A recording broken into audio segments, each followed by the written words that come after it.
Hey, everybody, on this episode of the Legends of Tomorrow After Show, it is Season 4, Episode 16. Hey, world! That's right, it is the season finale. Does Ray's soul get saved? What happens to Constantine in hell? We've got a fairy godmother down there, and man, you wouldn't believe the legend that we've brought in studio to help us break down this impactful episode. Let's do it! You're tuned in to AfterBuzz TV, the ESPN of TV talk. Now, let the buzz begin. It's the Legends of Tomorrow After Show. Right here on AfterBuzz TV. Hey, everybody. Welcome to the Legends of Tomorrow After Show, breaking down every episode of Legends of Tomorrow, airing Monday nights there on the CW. I'm Frank Moran. Folks, in a moment, we're going to get to the special guest. It's been an up and down season. Dave Child and I have been your constant rock here. But when it came down to breaking down the season finale, we had to leap into our own personal wave rider and reach out to someone who this show couldn't have been possible without. Much like the villain in season 1. That's right. We went to hell. We brought it back. Playing his version of Big Jenga. Ladies and gentlemen, the one, the only, the incomparable Lex Michael! Oh, yeah! Oh, yes! Yes! Yes! Yes. Oh, yes! There you go. Look at the enthusiasm. You missed him. Hello. You guys had the coin with my name on it in your possession, and thusly were able to pull me from the bowels of hell itself. And I used my magic nipples. There you go. That's more than the coin. That's what drew me back here. Yeah, That's it's right. the coins with the magic nipple. Come on. That's right. To dive back into the old bits, that's what happens, folks, when you don't give us those 5-star ratings. I died. Yeah, he died. I literally died. But then he came back enough people, I guess. We warned you, Mr. Detective. We gave you all the clues. So, ladies and gentlemen, we've got myself, Mr. Dave Child. Hey, I'm Dave Child. I'm also here. That's right. So, folks, like us on Facebook, give us those 5 stars on iTunes, subscribe to the YouTube channel. Dave Child's got the computer up and running, which means the chat is up and Look running. at how everyone's excited. Lex is back. Oh, praise Bebos are being thrown around. Yes! Oh, boy. But at what cost? We are going to break down this episode in just nip-tastic detail. But before we go into it full force, let's go with you, Lex Michael. You have not really been here this much this season. You've been a minute. Yes, it's been a minute. But you've been caught up on the season. I did. What I have caught your up thoughts with it. overall been? So I caught up with this entire back half of the season in about a 3-day time span. So first and foremost, this is a big old blur to me, a lot of it. But from what I gather, I had a lot more fun than you did. Okay. No, I don't think that's true. We had a lot of fun because we got to talk about nipples every single week. And That's what true. more could you want from a television program than to organically motivate nipple discussion on a week-to-week basis? But actually, that's a perfect case in point, right? But what I love the most about this show from the get-go, and what it's only gotten better at, is giving me the most absurd curveballs week to week. Whether it's deep cuts, DC comic stuff, or literal nipple demons. The Disney fairy godmother turning full Maleficent, for example, stuff like that. This is the real dragon finale of the week. Yeah, there you go. But it's the absurdity of it and how they lean so aggressively into the absurdity of it. And it's the character relationships, right? Like the finale of this episode, which we'll talk about. Be totally honest, the scenario is about as absurd as they could possibly have made it. And yet, when everybody's singing and whatnot, I'm like, this is the dopiest thing. And yet I feel like I'm so close to welling up. Maybe I'm the easiest mark conceivable. But it actually did for me what I believe they were going for very pointedly. So I find myself a pretty content audience member overall. All right, a couple of things that Dave and I have debated over the course of this season. I'll just ask you rapid fire to see what your thoughts were on this. So, Neron as a villain, usually we've kind of figured out what a villain's plan is pretty early in the season, so we can kind of build it out. This, we really didn't know what Neron's deal was until the very end. Did that bother you at all or no? He's a cloud person. That's my answer to that question. He's also a beehive man. Right. He's a smoke cloud Yeah. person is my answer to that question. Honestly, no, because it was Neron functioned more as a device than a full-on character, but it worked for me insofar as we were able to fold in so much of Constantine's mythology in a way that felt, if you can buy into Neron as a device rather than a full-fledged character, worked enough for me because I was so happy to see all of that Constantine mythology folded into this season. Right. All right, costumes.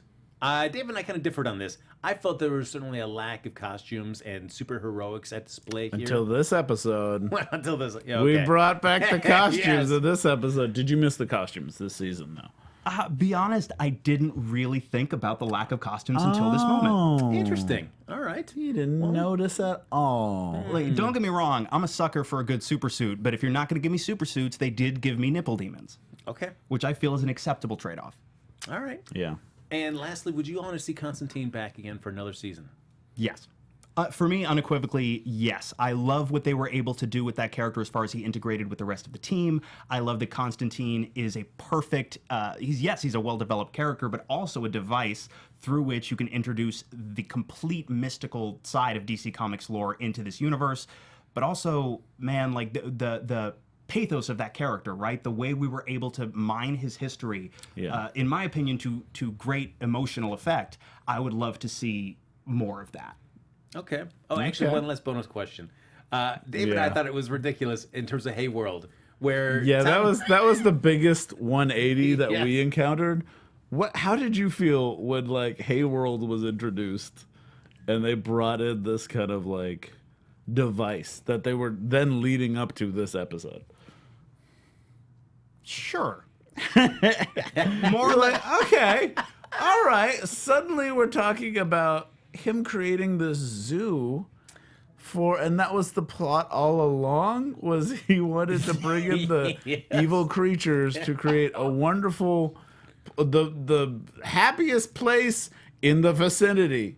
That was my favorite part about this episode, was how they danced around the happiest place on earth. They couldn't say that. And it's been interesting to track all season, where is the line beyond which the mouse is going to come for you? Because I do appreciate, even though, yes, it does feel like a very big concept that we certainly didn't introduce in the beginning of the season, I like that all season we've been dancing around explicit, overt Disney references, and by the end of the season we're just going full Disneyland. Yeah, because we have the fairy godmother to Maleficent. And up into and including a stage show that feels exactly like every Disney and Universal Park stage show that I've ever seen. They needed to put some like weird kind of forced in pop culture references, like the genie in Aladdin talking about the Kardashians all of a sudden. That's my favorite part. If you go to the Aladdin show at Disney, he's all of a sudden saying something, he starts dabbing, and the audience goes crazy.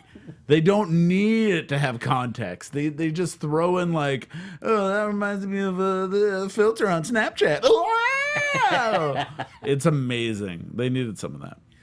So one thing that happens this episode is they've got to go, Heyworld is the crux. This is going to solve our problems if we actually build Heyworld. And it's going to take years to do it in real time. But with the handy use of the book that they found earlier this season, that Mick was able to kind of bring his characters to life. Same reason Nate is going to draw on this book and bring that vision of Heyworld to life.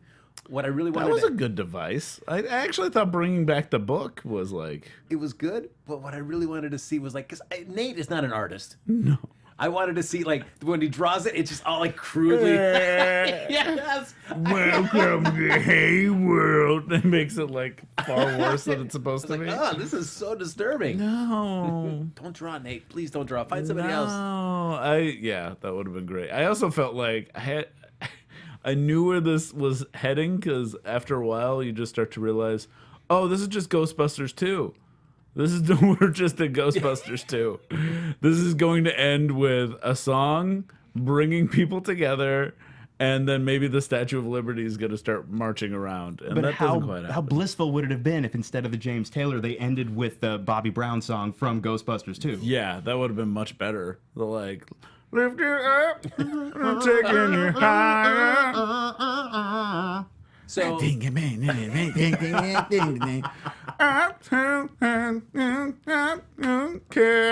on. That one. You know that one.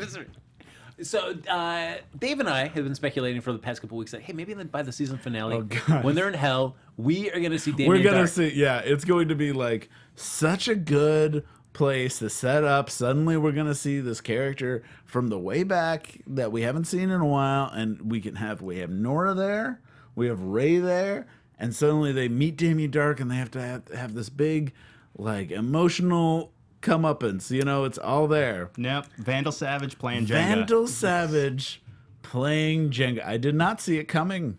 I did not see it, and I think we joked about it. Yes. Yeah. Vandal Savage, what'd you guys think when all of a sudden he turns around and it is our boy Vandal Savage? I liked how happy he was. I like how he was very like fine and very happy. What I don't get, and I guess this is skipping way ahead. Sure. To like, let's do it. What were they teasing at the end? It made me think for the future episodes, like when Astra comes and says everyone needs an act 2. Are they talking about Vandal Savage? Because that was my first thought. They, according to the executive producer, they did Entertainment Weekly talk to him after the release of this episode, kind of seeing like that very same scene at the end where Astra goes to this soul bank there and wants to cash in and collect or release these souls of some of the most notorious bad guys throughout history. Yeah. So that is going to be kind of the crux of season 5. Oh, they're all going to be the bad guys. Yes. So it's a historical Legion of Doom. Correct. Got It's not going to go back. Historical Legion of Doom. Oh, that's actually, I think that's kind of like what we were talking about the other week, where we were talking about how they were going to go back to time travel. Looks like they are doing that, which would be nice. Yeah, that would be nice. And, you know, they have, okay, so I saw like Charles Manson, Caligula, Genghis Khan. Genghis Khan.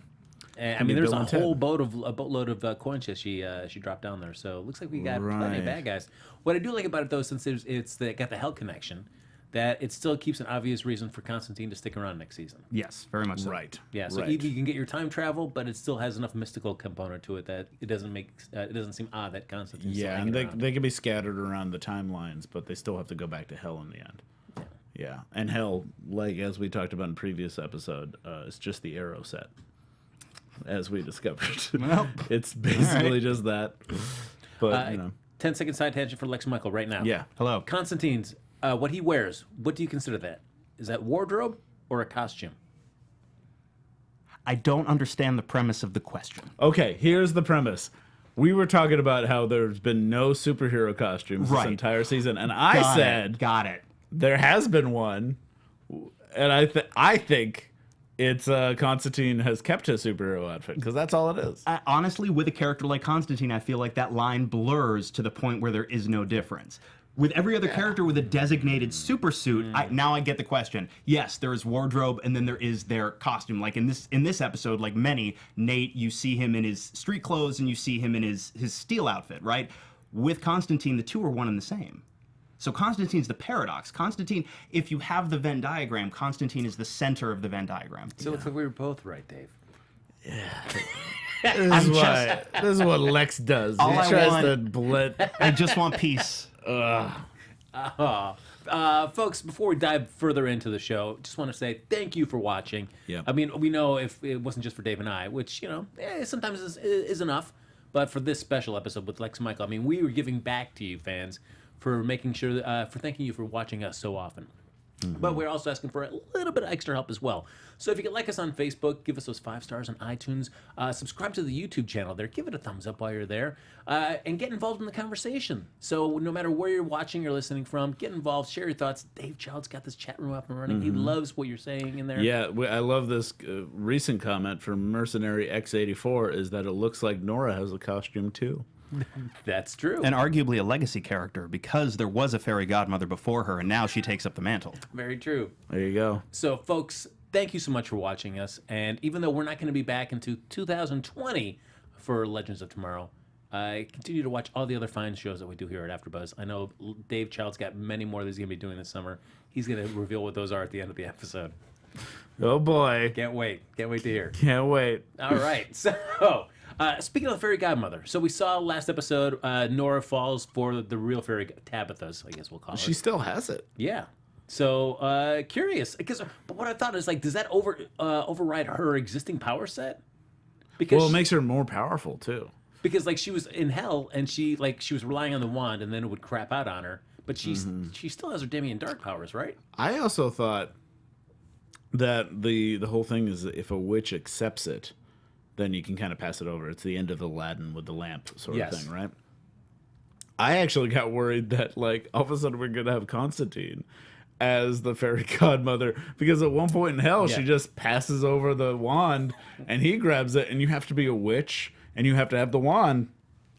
So I really wanted to see all of a sudden Constantine in the outfit or in the version of the fairy godmother outfit. That would have been fantastic. But yeah, I guess that's actually a good way of bringing Gary onto the team, because they have to work together, her and Gary. Also, let me ask you this. This is another like season thing, because we get to kind of poke someone else's head about this. Gary. Yes. Is he evil? I don't think Gary is evil so much as hapless and easily swayed. Yeah, but he goes pretty far. Do you think his nipple corrupted him? I do think if there is a demonically possessed part of your body, I feel like, right? It's like when Ash in Evil Dead has the demonically possessed hand. There was a lot of Evil Dead references this season. Well, we can talk about that, too. Okay. Like how the nipple has the Necronomicon, like, dead person eyeball and whatnot. Also groovy. They said groovy at some point, and there was like a hand thing going on. So, right, if it's Evil Dead rules, right, if you chop off a part of your body, it can become autonomous from you if it's possessed, and it can be evil. But if you have it on your body, it can still act independently of you. And if you don't keep tabs on that thing very closely, it may be guiding your actions. So it's entirely possible it is only Gary's nipple that is to blame. But I think Gary, he meant well. I genuinely think he meant well. And then once he got just a taste of power that he was swayed towards, he lost himself a little bit. But I appreciate that they were able to, A, find it in their hearts to forgive him, and B, keep him close enough that they could keep an eye on him. Yeah. But it's one thing to have a hand that is kind of demonically possessed, and it's kind of has a mind of its own, so it's doing its own thing. Harder to wrangle. But the nipple, it can't really do much on its own. So we even saw that episode when he was taking over the Time Bureau. He would sit there when he'd bring anybody in for their job performance evaluation, and he would sit there in front of them, and then he'd open up a shirt so they could see the nipple. So I felt like he was very much working with the nipple in tandem. No, I mean, it was corrupting his whole body. It was like, it made him go this. He wasn't just like, I'm going to use this nipple. He's like, oh. No, because like the hand, like Ash. I think you're right. Hand. It's not quite Evil Dead rules. I think he had I think it made him a worse person. But then once it was removed, then he was concerned about the legends, and the way he was trying to save the legends was in a hapless kind of weird way, where he wasn't trying to control them. He was just trying to keep them safe. Right. But his insecurities kept coming up, and they kept getting the better of him anyways. Yeah, I feel like with the possessed nipple, you're 50% of the way to full demonic possession. And Gary's hapless on the best of days, so it doesn't work out super well for anybody. In the chat, a lot of people are saying that Gary just wants to be a friend or a part of the team. Gary is very lonely. Well, as you guys were saying, like now the new status quo for Nora and Gary, so they need to kind of work in tandem to make best use of their powers. But I also feel like that's a convenient way to not really let Nora use her powers at all, because those are pretty much a problem solver for anything you get involved with. So it's always going to come up with a way for her to knock Gary out, or to not have Gary be around at the critical moment when he could say exactly what they need to do to save the day. Well, I find that already going to be like a source of thing that will irritate me in the next season. Right, because she can't do anything Unless she has her dark powers, and I don't understand if she should have her original powers, right? Well, yeah, she does, but she can't use. Well, maybe it takes over. Maybe she can't do anything unless she's tied to the wand. So she's tied to any wish that happens. I actually think it's a pretty good restriction, because it's one that they can have fun riding around. I feel like what you do tactically is you keep Gary in the panic room on the Wave Rider at all times, so he can never be felled or knocked unconscious, thereby rendering Nora pretty useless in a combat scenario. Right. The chat is bringing up a good point that I believe we just found. Get the cue ready. Frank's beef. Yes. Where's the beef? There it is. All right, lay it on me, Dave Child. That's That's my beef. That's my beef. That's my beef. That's That's my beef, guys. Unless it is like, do you have another beef you'd like to mention? I've got more beefs, guys. About I'm this going to episode? seed them throughout the episode. Seed of the course. beefs. Yes. Seed the beef so they can grow into beautiful beef plants that we'll eat. There we go. Yum, yum, yum. Lex Michael also asked, between Gary and Mona, which one did you... Actually, no, excuse me. I'm not going to say Gary and Mona. I'm going to say Mona and Charlie.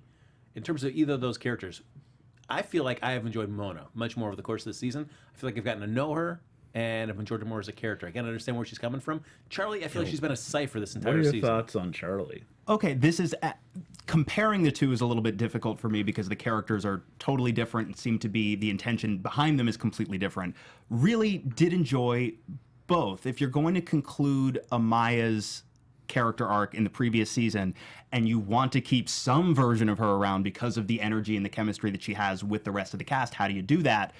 Okay, early in the season, yes, you could argue that this was a bit of a contrivance, but I enjoyed that character. I enjoyed the way it inverted a lot of the relationships that Amaya had with the other crew members. For me, right, it boils down to the episode where Mick is finally outed as the romance writer. Their relationship in that episode for me was kind of a moment where I went, oh yeah, I haven't been thinking about it all season, but I'm genuinely glad that this character is here. I'm hoping that as we continue with the show, we can give her character arcs that are more grounded in an emotional space. But as what feels like the show taking a big swing, just trying something with a character played by an actor they want to keep around, I dug it. I just always have a trouble when I think about every character on the Wave Rider, and I can guess what each character would have for breakfast. But when it comes to Charlie, I have no idea. Wait, I have to unpack this. Who would have what for breakfast? I mean, we can get into who Let's get it. each one has. Well, let's start from the top. Let's start with the captain, Sarah. What does she have for breakfast? Sarah would have like a very healthy like egg white omelet. Okay, and I she's think got to stay in some good like fighting shape. orange juice and a little bit of espresso. Ray Palmer.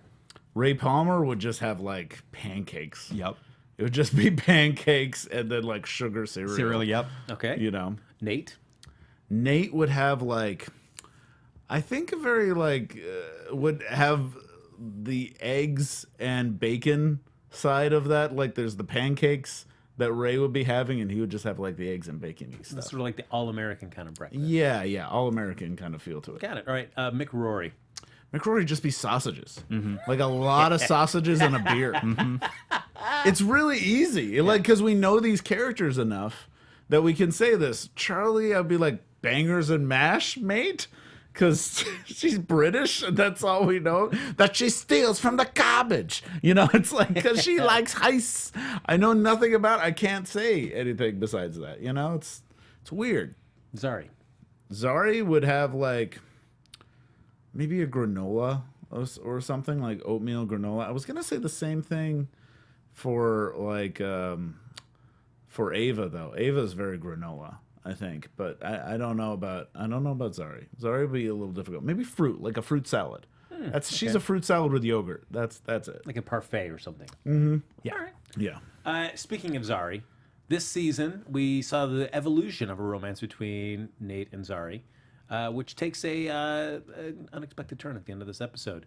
I know Dave and I have talked about how we've liked the development of the Nate and Zari relationship. Lex, how have you liked it over the course of the season? I like it a lot. I feel like on paper at the beginning of the season, if you had told me, well, they wrote off Amaya and this season Nate has a new girlfriend on the team, I would have rolled my eyes. But I actually genuinely find the chemistry between them palpable, and the two actors are doing such a wonderful job that it's so hard not to root for that relationship. And then, of course, as you say, all of a sudden they throw us a curveball at the end of this episode, and it hurt my heart. I admit, to get to the end of the episode, we do see that Zari, protected in the time stream for all the changes they're doing with the creation of Heyworld, would keep her safe and not rewrite the future, which would kind of take her out of the legends.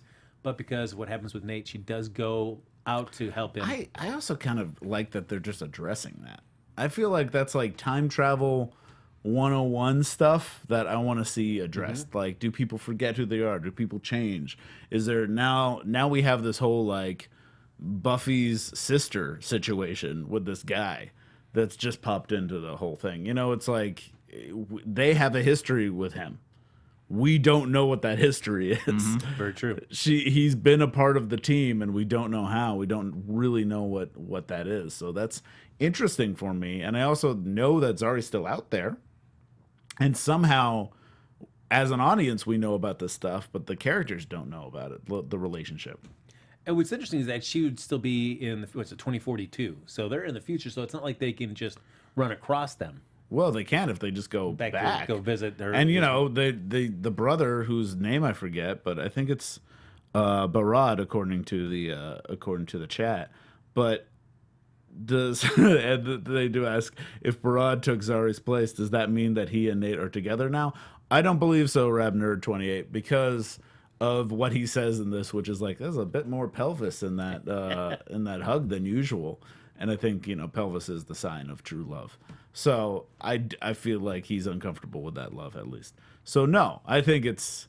But they might go back and they might hang out with his family, and then they meet Zari, and then Zari becomes a part of it. It's someone in the chat earlier suggested Zari might come into the team as kind of a hacker, tech sort of side of things, which I don't know why you would need them time traveling unless you go into the future, which might be what happens. But, I mean, and it certainly could also happen that next season, towards the beginning, Barad gets injured, possibly killed, and so all of a sudden that totem needs to be passed down to Zari.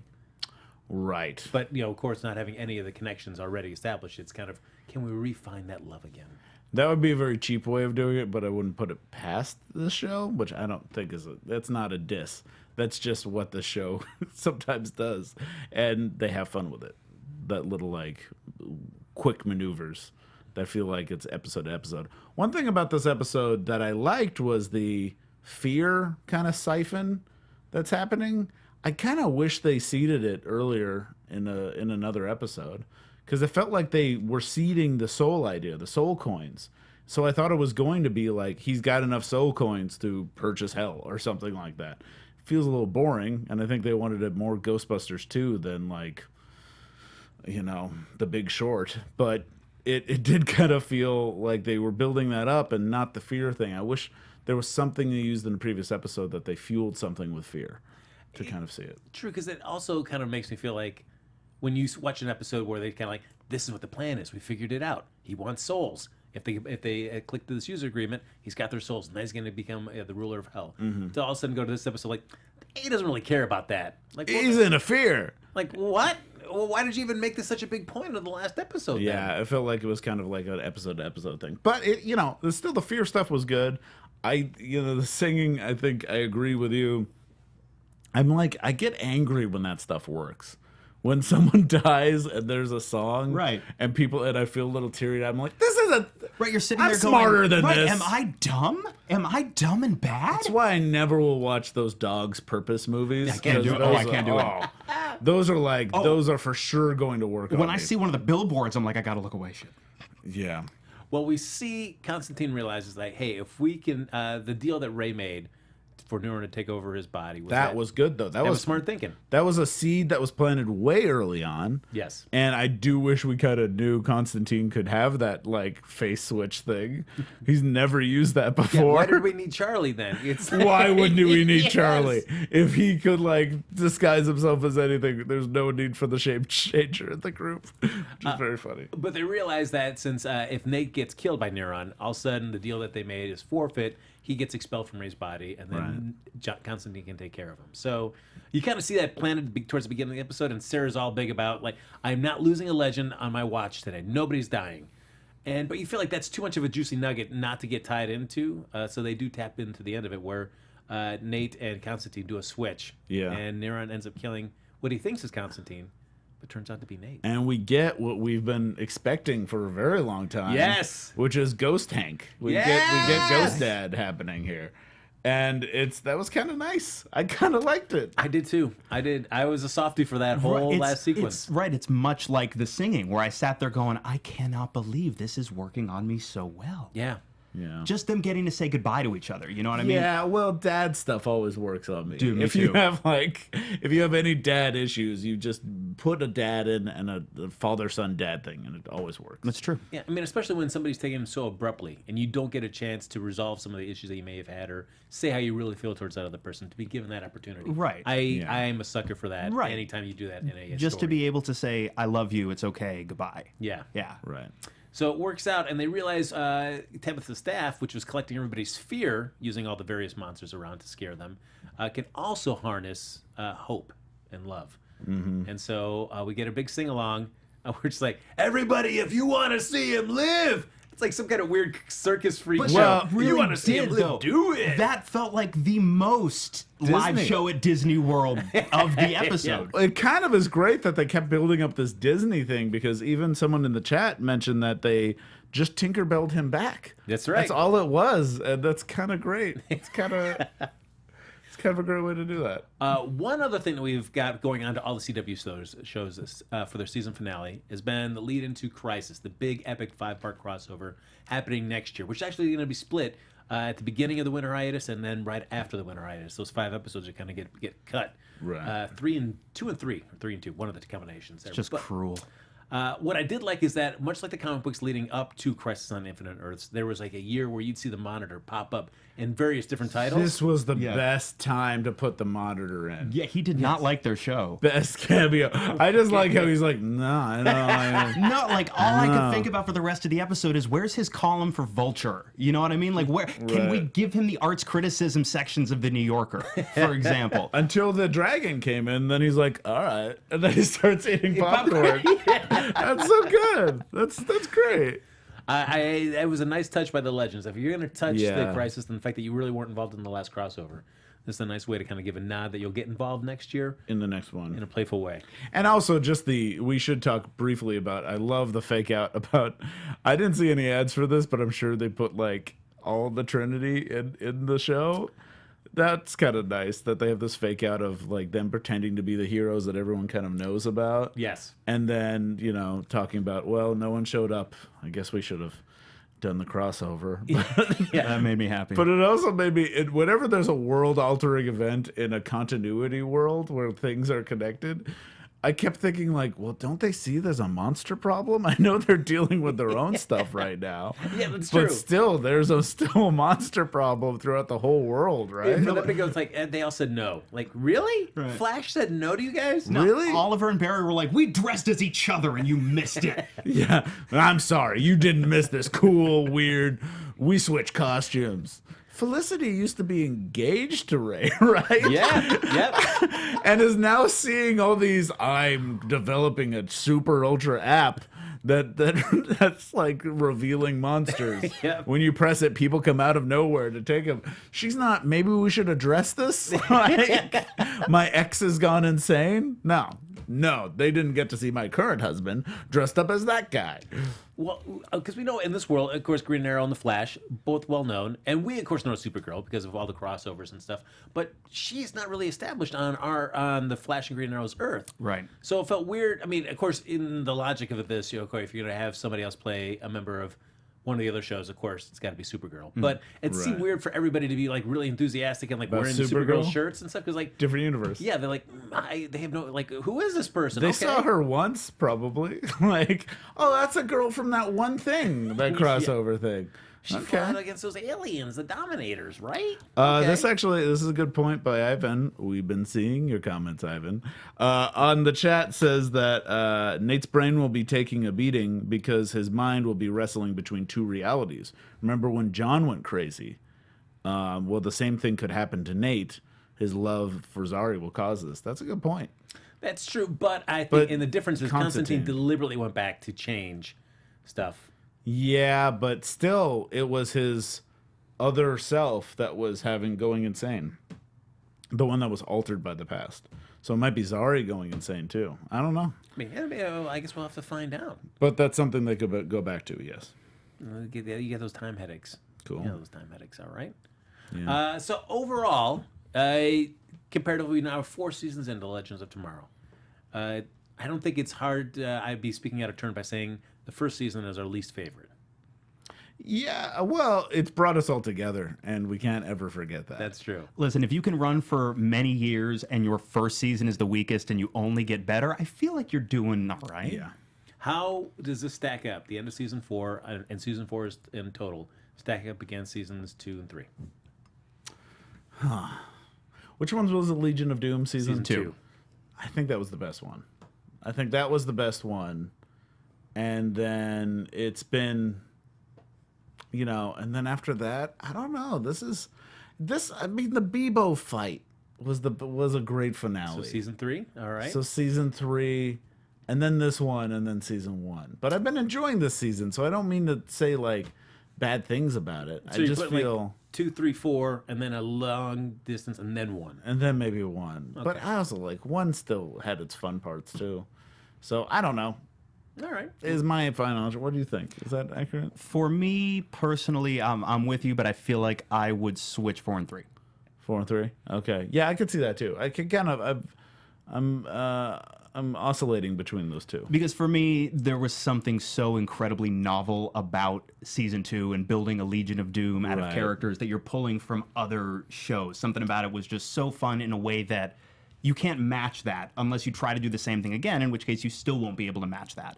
But season 4, I feel like they were able to take their formula, graft Constantine onto it, and it gave them enough oomph to pivot in a direction that I think sets them up to do a lot of really, really interesting things going forward. And also, I really did dig the Constantine stuff this season. Yeah, I always just want them to go deeper into DC lore, which I think they're not doing as much as they used to, because now there's the DC universe where they're actually like, there's a Swamp Thing show.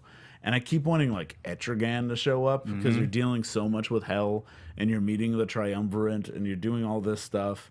You could easily bring Etrigan or other mystical kind of dark creatures into this. And I kind of wish they did stuff like that. I wish they kind of went into the weird, obscure corners of the DC universe as they're doing this. But, you know, I think they should also go into, like, the stuff that no one likes to remember. Like, the stuff that's just, like, weird, golden agey aspects that, you know, gets real strange. But, you know, it's... if they did, that's why I like season 2 so much too, because they did that a little bit. Well, speaking of Constantine and everything that they did, what I really liked is if the televised version of Constantine, what happened with Astor has been such a big thing about that character that I at least like now that we've kind of put that in place and we've moved on to the next step, which I think is nice, because I feel like anytime you see Constantine, it's always going to be that reference, and now we're able to move past that and kind of see what else we can do with this character. So. Were you satisfied with the kind of where they've kind of moved towards with the Astor storyline? Yeah, I mean, I'm very curious to see what they do with it. If you're going to bring back something that's that major, and it seems like we're setting her up to be, if not the, certainly a chief antagonist of the next season, it's going to be very interesting to see what that does to Constantine emotionally. So yeah, especially when you've also, through that character, opened the floodgates to all of these mystical, demonic possibilities. Like right up top in the finale, I was very excited to see the squid monster that got cut out of the Watchmen movie still working. Yes. That made me very happy. But because of a character like Constantine, you have all of these possibilities, and I love that they are reaching deep into his mythology to make sure that he's not strictly a device on this show. Right. This is also, by the way, in the chat, someone brings up another DC Universe character who is perfect for the show. Renji90998, beautiful name, says, one thing I still want is Booster Gold to join. That I would be He's absolutely perfect. down. He's absolutely perfect for this. Because he has that like same sort of I want to be a hero real bad, but he's not. Yeah. And he messes up quite a bit. I mean, I'd also love to see Deadman on the show. I mean, that's an easy thing to do with the budget. Yeah, especially in this, Deadman's great. And Deadman's one you can kind of bring in and you don't need to like focus too much on it. Yeah. Yeah, so Yeah, there's that'd be so many things that would be possible for the show. I did say 2020 there for Legends of Tomorrow. So the CW did announce their schedules for the fall and the winter seasons, and Legends has been pushed to beginning of 2020. So it's gonna be its first episode will be the tail end of the big Crisis 5-parter there. So after we come back from the winter hiatus, usually at the third week of January. That's when Legends of Tomorrow come back, so they can tie into that big, huge crossover event, and we'll see what happens to those beloved characters. Yeah. So it'll be interesting. I don't know if that's going to be a time jump or we're going to just pick up right from where we left off here. I'll be curious to see how our So many characters fit into options. there. Yeah, but folks, my gosh, we've raced through another season of the Legends of Tomorrow. But ladies and gentlemen, we cannot even begin to wrap the show up without giving a huge thank you to Lex Michael, taking time off from all his other busy what would the show things. be? From his burgeoning multimedia empire, he's taken the time to come here and share his thoughts. What do you got to plug? What do you got to plug, Lex? What do you want to tell the folks about? Oh man, is this where I'd be like, you can find me on social media? Yeah, in this yeah. place, Remember this place, that? and this place. Remember that? Vaguely. Yeah, welcome back. But first of all, hey, it's really great to see you guys. I missed you, and I missed all of you. Thank you guys in the chat for being like, hey, Lex is back. That made me feel really, really nice.